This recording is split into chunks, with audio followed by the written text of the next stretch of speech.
शिखर सम्मेलन के दौरान प्रधानमंत्री नरेंद्र मोदी ने कई वैश्विक नेताओं से मुलाकात की। सबसे अहम बातचीत कनाडा के प्रधानमंत्री मार्क कार्नी के साथ हुई। भारतीय समय अनुसार देर रात दोनों नेताओं के बीच द्विपक्षीय मुद्दों पर चर्चा हुई। इस मुलाकात की सबसे बड़ी बात यह रही कि भारत और कनाडा ने नए राजनयिकों की तैनाती को लेकर सहमति बना ली है।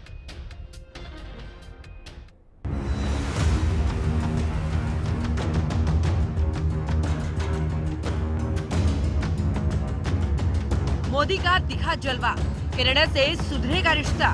दुनिया के सबसे ताकतवर देशों की इस महा बैठक में जब भारत की आवाज गूंजी, जो सबने सुना। G7 समिट 2025 में प्रधानमंत्री नरेंद्र मोदी ने एक बार फिर दिखा दिया कि भारत अब सिर्फ सुनने वाला नहीं है, दिशा तय करने वाला देश है। भारत दुनिया की सबसे बड़ा लोकतांत्रिक देश है। पिछले दिनों G20 समिट की अध्यक्षता के रूप में भारत ने विश्व के लिए अनेक उपकारक ऐसे इनिशिएटिव लिए हैं। आज G7 के अंदर G20 में भारत ने जो मजबूत नींव रखी है, उसको एक प्रकार से नए स्वरूप में G7 में उसके एग्जीक्यूशन की दिशा में ले जाने में एक बहुत बड़ा अवसर है और भारत इस अवसर का उपयोग ग्लोबल गुड के लिए करने के लिए हमेशा इच्छुक रहा है, आगे भी इच्छुक रहेगा। G7 में मोदी का डंका न सिर्फ भारत के लिए बल्कि वैश्विक देशों के लिए उम्मीद की एक किरण है। दुनिया भारत को उभरती शक्ति नहीं, निर्णायक शक्ति मान रही है। यही कारण है कि G7 के तमाम देशों के मुखिया पीएम मोदी से मिलने को ललायत नजर आए थे। पीएम मोदी ने समिट में सभी वर्ल्ड लीडरों से मुलाकात की, जिनमें फ्रांस के राष्ट्रपति इमैनुएल मैक्रो, इटली की PM Giorgia Meloni, German chancellor Friedrich Merz, Mexico की राष्ट्रपति Claudia Sheinbaum Pardo, Australia PM Anthony Albanese, दक्षिण अफ्रीका के राष्ट्रपति सिरिल रामाफोसा, साउथ कोरिया के राष्ट्रपति लीजे मयूर। दरअसल कनाडा इस बार G7 की मेजबानी कर रहा है। इस समिट में भारत और कोरिया गणराज्य वाणिज्य, निवेश, औद्योगिकी, हरित हाइड्रोजन, जहाज निर्माण और अन्य क्षेत्रों में मिलकर काम करना चाहता है। और भारत का दृष्टिकोण हर ओर गूंजता रहा, लेकिन भारत की जनता के साथ साथ दुनिया के मन पर भारत और कनाडा के बीच रिश्तों को लेकर चर्चा तेज है।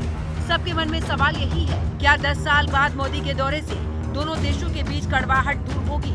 पिछले 2 साल से भारत और कनाडा के रिश्ते सबसे खराब दौर से गुजर रहे हैं। पिछले दिनों कनाडा की ट्रूडो सरकार ने भारत से रिश्ते खराब दोनों में कोई और कसर नहीं छोड़ी, लेकिन कार्नी के सत्ता में आने के बाद भारत और कनाडा के संबंध बेहतर होने की उम्मीद है।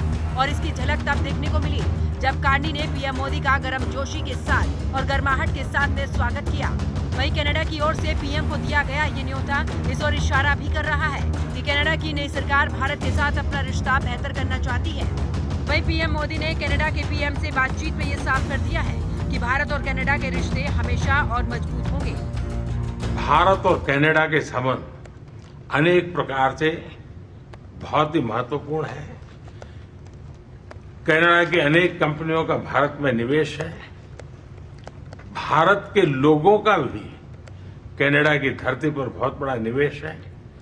लोकतांत्रिक मूल्यों को समर्पित कनाडा और भारत मिलकर के लोकतंत्र को मजबूत करना होगा, मानवता को मजबूत करना होगा, हमारे रिसोर्सेज का ऑप्टिमम यूटिलाइजेशन कर करके मानव जात के कल्याण के काम में कैसे ला सकते हैं, उस दिशा में हम प्रयास करते रहेंगे।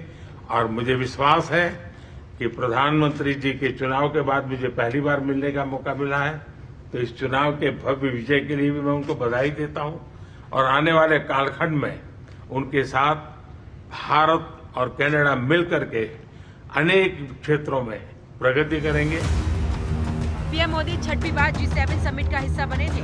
2025 समिट के दौरान पीएम मोदी ने कई मुद्दों को दुनिया के सामने चर्चा में रखा। आज प्रधानमंत्री नरेंद्र मोदी ऐसे नेता बन गए जिसमें दुनिया भविष्य देखती है। ब्यूरो रिपोर्ट, हिंदी खबर।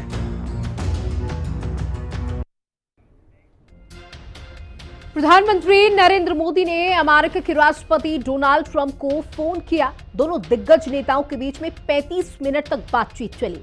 बातचीत के दौरान क्या रहा, इस रिपोर्ट में समझिए।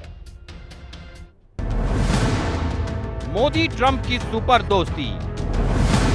ट्रंप ने सुना सिंदूर का शौर्य। 35 मिनट बाद आतंक पर आघात। सिंदूर का दमखम, ट्रंप बोले वेलकम। प्रधानमंत्री नरेंद्र मोदी ने अमेरिका के राष्ट्रपति डोनाल्ड ट्रंप से फोन पर बातचीत की, जो लगभग 35 मिनट तक चली। बातचीत के दौरान पीएम मोदी ने राष्ट्रपति ट्रंप को ऑपरेशन सिंदूर के बारे में जानकारी दी। विदेश सचिव विक्रम मिस्री ने इस बात की जानकारी दी है। उन्होंने कहा कि बातचीत के दौरान पीएम मोदी ने स्पष्ट किया कि ऑपरेशन सिंदूर से जुड़े किसी भी विषय में व्यापार से संबंधित कोई चर्चा नहीं हुई। राष्ट्रपति ट्रंप ने प्रधानमंत्री द्वारा विस्तार में बताई गई बातों को समझा और आतंकवाद के खिलाफ भारत की लड़ाई के प्रति समर्थन व्यक्त किया। प्रधानमंत्री मोदी ने यह भी कहा कि भारत अब आतंकवाद को प्रॉक्सी वॉर नहीं, युद्ध के रूप में ही देखता है और भारत का ऑपरेशन सिंदूर अभी भी जारी है। राष्ट्रपति ट्रंप ने प्रधानमंत्री मोदी से पूछा कि क्या वे कनाडा से वापसी में अमेरिका रुक कर जा सकते हैं। पूर्व निर्धारित कार्यक्रमों के कारण प्रधानमंत्री मोदी ने अपनी असमर्थता व्यक्त की। दोनों लीडर्स ने तब तय किया कि वे निकट भविष्य में मिलने का प्रयास करेंगे।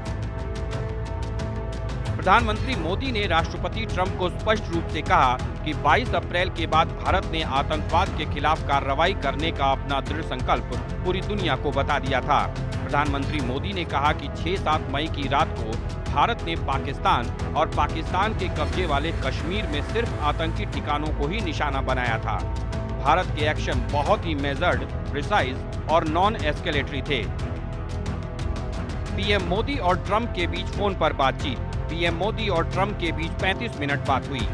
बातचीत के बाद विदेश सचिव का बयान। ऑपरेशन सिंदूर पर दोनों के बीच बात। ट्रंप ने पीएम मोदी को अमेरिका आने का न्योता दिया। पीएम ने न्योते को व्यस्तता के कारण टाल दिया। कनाडा से अमेरिका आने का न्योता दिया था। पीएम ने ट्रंप को भारत आने का न्योता दिया। ट्रंप ने भारत आने का न्योता स्वीकार किया। ट्रंप ने कहा, मैं भारत आने के लिए उत्सुक हूं। भारत ने मध्यस्थता स्वीकार नहीं की। साथ ही भारत ने यह भी स्पष्ट कर दिया था कि पाकिस्तान की गोली का जवाब भारत गोले से देगा। 9 मई की रात को उपराष्ट्रपति वेंस ने प्रधानमंत्री मोदी को फोन किया था। उपराष्ट्रपति वेंस ने कहा था कि पाकिस्तान भारत पर बड़ा हमला कर सकता है। प्रधानमंत्री मोदी ने उन्हें साफ शब्दों में बताया था कि अगर ऐसा होता है तो भारत पाकिस्तान को उससे भी बड़ा जवाब देगा। राष्ट्रपति ट्रंप ने प्रधानमंत्री द्वारा विस्तार में बताई गई बातों को समझा और आतंकवाद के खिलाफ भारत की लड़ाई के प्रति समर्थन व्यक्त किया। प्रधानमंत्री मोदी ने ये भी कहा कि भारत अब आतंकवाद को प्रॉक्सी वार नहीं, युद्ध के रूप में ही देखता है और भारत का ऑपरेशन सिंदूर अभी भी जारी है। वहीं पूरे मामले को लेकर सियासत जोरों पर है। मैंने राष्ट्रपति ट्रंप के 14 जो बयान आए हैं में 10 से लेकर यानी 37 दिन तक हमारे प्रधानमंत्री चुप थे। 37 दिन के बाद अभी हमें कहा जाता है, आप यकीन कीजिए कि प्रधानमंत्री ने ये राष्ट्रपति ट्रंप को फोन पर कहा है। यही बात आप एक सर्वदलीय बैठक में बोलिए ना। विशेष सत्र की बात तो अलग है, आप विशेष सत्र तो नहीं बुलाएंगे पार्लियामेंट का, वो 21 जुलाई को है।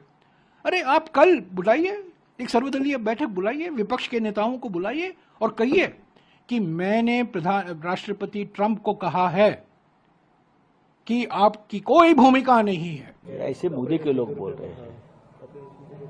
ये ट्रंप ने ट्वीट करना चाहिए ना। प्रेसिडेंट ट्रंप ने कहना चाहिए कि मेरी ये बात हो गई और मैं मेरे 17 बार जो मैंने कहा है कि मैंने मध्यस्थता की है, मैं मेरे शब्द वापस लेता हूं। ये ट्रंप जी ने कहना चाहिए। ये मोदी जी अगर कहेंगे तो आप विश्वास कौन रखेगा? 14-15 बयान लगातार दे चुके हैं डोनाल्ड ट्रंप। आज भी एक तरफ मिस्री साहब ने वीडियो रिलीज किया और मैं व्हाइट हाउस की ब्रीफिंग देख रहा हूं। दोनों में तालमेल का अभाव है, दोनों में सामंजस्य का अभाव है। और इसलिए जब बार बार कहते हैं ना, और हम सब लोग कहते हैं कि संसद होनी चाहिए फौरी तौर पर। सरकार आज आपकी है, कल आपकी नहीं होगी, लेकिन देश का एक स्वर कम्युनिकेट हो अमेरिकन प्रेसिडेंट को कि आप जो ये हाइफन करके इंडिया पाकिस्तान यूज करते हैं, we are not meant for that. Modi Trump की बातचीत के बाद से लगातार भारत में सियासत हो रही है। वहीं दूसरी तरफ बीजेपी क्या कह रही है? जो लंबी बातचीत प्रेसिडेंट ट्रंप और प्रधानमंत्री नरेंद्र मोदी जी के बीच हुई, उसमें कई बातें सामने निकल कर आई, पर सबसे बड़ी बात यह थी कि कांग्रेस पार्टी झूठ की जननी और फेक न्यूज़ की फैक्ट्री है। कांग्रेस पार्टी जो हाल ही में G7 पर झूठ फैला रही थी, कास्ट सेंसस पर झूठ फैला रही थी, उसने भारत की सेना विरोधी कई सारे झूठ फैलाए थे। कांग्रेस ने कहा कि डोनाल्ड ट्रंप जी ने सीज फायर किया था, जबकि उनके खुद के सांसद सलमान खुर्शीद, मनीष तिवारी और शशि थरूर भी कह रहे थे कि ऐसी बात नहीं थी।